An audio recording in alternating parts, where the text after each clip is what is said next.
Hello good morning જય Dwarkadhish welcome back to my new blog video. તો કેમ છો બધા? મજામાં?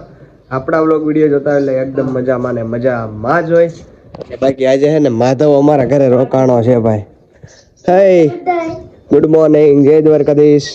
જય દ્વારકાધીશ. હા ભાઈ અમારા ઘરે રોકાણો હતો ને એની આદતો બધી મને મારી મમ્મી શીખવાડે છે કે જો આ કેમ કરે તેમ કરે. બ્રેસ કરવા બેઠો કા અત્યારમાં? હા ગુડ મોર્નિંગ. Good morning. હાલતી તું બ્રેસ થઈ ગયું તારું? હા બ્રશ થવાનું જ છે હમણાં. એટલે ગોગળા કરી લઈએ, પછી ખાઈ લઈએ, પી લઈએ, પછી કેવલભાઈ જાય ત્યાં. કઈ વાંધો નહીં, ચાલો કન્ટિન્યુ બને રહ્યો અમારા વ્લોગ વિડીયોમાં ને અમે બે ભાઈ મસ્તી કરતા રહીશું. ભાઈ માધવ આયા આપણો વ્લોગ જોવે છે અત્યારે. હું કે માધવ મજામાં? હા મજામાં. વ્લોગ જોશો એમ ને? હા હા ચેક કરો વ્લોગ જોવે છે. હવે જો હું આવું એ આવે ને એટલે એ વ્લોગ જોવે છે. ગરમીનો હું નાઈ નાખ્યો હું આખો એટલે પાસ્તા બનાવ્યા છે અત્યારે. માધવ આવ્યો તો મેં તો ચાલો માધવને પાસ્તા ખવડાવીએ. અને અહીંયા જો ભાઈ મારું સ્ટેન્ડ હે, વ્લોગ ચાલુ હોય અહીંયા. અને અહીંયા પાસ્તા મસ્ત મજાના તૈયાર થઈ ગયા. અને અહીંયા માધવના પાસ્તા હે. કેમ છે તમને બધાને પ્રણામ. આજથી અમે બે મળી વિડિયો જોતા અમે પાસ્તા ખાઈએ છીએ. તો કેવું લાગ? અગર તમે 200 લાઈક્સ દેવો કેવલભાઈને તો તમને આ પાસ્તા દુકાનેથી મળશે ને એકદમ 500 રૂપિયામાં. કહો મેળા લે બીજી વાતો કરીમાં. હું તો ખાઈ લો ભાઈ. મસ્ત મજાની નીંદર કરીને પછી પાછા આપણે જાગી ગયા છીએ. અને આપણી ભેગો માધવ તો હતો ને હજી એક એડ થઈ ગયો, ન્યુ એડ. ચેક કરો કેમ મુંદડી કેવા નામ પડે.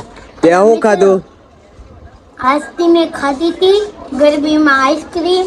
હા તો બહુ ઠંડી હતી ને તો મેં સોચી લીધું પાણી પી લઉં. હા હા તો ગરમીમાં છે ને આટલું ગરમી હતું મેં તો સોચ્યું નહોતું મારે એક બી દુનિયામાં હો. હું બોલે કઈ સમજાય નહીં. સરોજબેન ભાઈ ઘઉં સાફ કરે છે એને ઉમેશભાઈ બે. ભાઈ તમારું સ્વાગત છે આપણા બીજા દિવસની અંદર. તો બીજા દિવસના બધાને જય શ્રી રામ, જય દ્વારકાધીશ. અને અત્યારમાં પાછું આજે તો સોમવાર છે એટલે આઈટીએ જવું જ પડશે. અને બેગ નાખીને મસ્ત મજાનો ચશ્મા વચમાં ચડાવીને તમારો ભાઈ તૈયાર થઈ ગયો હોય. તો ચાલો હવે જલ્દીથી આઈટીઆઈ માટે નીકળી જશું ને. અત્યારમાં મસ્ત મજાની મેગી બનાવી હતી ભાઈ નાસ્તામાં. તો કાંઈ વાંધો નહીં, ચાલો કન્ટિન્યુ બનાવ્યો અને આપણે ભાગીએ જલ્દીથી આઈટીઆઈ. ફાઇનલી પડી ગઈ છે રાત્રિ, કારણ કે આઈટીઆઈ થી આવી ગયો તો તમારો ભાઈ પછી ડાયરેક્ટ સુઈ ગયો હતો. અને નવીન આવ્યું છે ભાઈ કાંક ઇન્ટર્નશીપ. એટલે આઈટીઆઈ થી ઇન્ટર્નશીપ કરવાની છે અને બીજી જગ્યાએ જવાનું છે આપણે કામ ઉપર. તો ચાલો ઇન્ટર્નશીપ અત્યારે છે ને એક જગ્યાએ મેં સાહેબને ફોન કર્યો હતો તો એણે એક જગ્યા સીંધી હતી. તો ત્યાં જાશું ને ત્યાં વાત કરીએ શું છે શું નહીં. પછી કાંક 19 દિવસની ઇન્ટર્નશીપ આવશે તો આપણે એ પણ ડન કરવાની છે, સિરીઝ બનાવી નાખશું.